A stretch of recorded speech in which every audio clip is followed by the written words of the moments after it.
Another interesting tutorial about Alipay account security settings. And in today's video, I will show you how to enable identity verification in login into your Alipay account, Taoba 1688, Xiaoyun, or any Chinese app that has been linked to your Alipay account.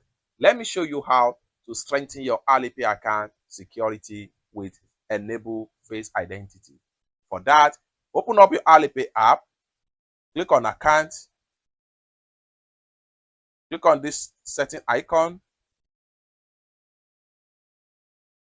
Click on account and security.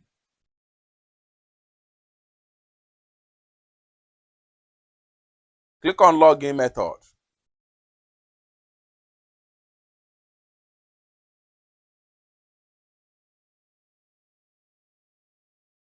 Click on login protection. Identity verification at login.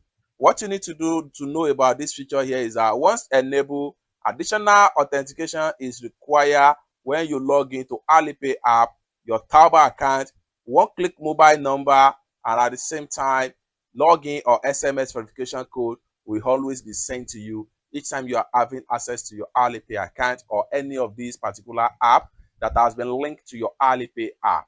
This is a kind of maximum security protection you can give to your Alipay app and other Chinese app login protection. For that, click on confirm enable and it will turn on to your Alipay account and other app that has been linked to your Alipay. And with that, each time you want to access your Alipay app or any of the app that has been linked to your Alipay, a code will be sent to the account before you can get access into the Alipay account. It's that simple. For more tutorial tips and tricks about Alipay security settings like this, consider to subscribe. Thank you so much for watching, and I hope to see you in my next video. Bye for now.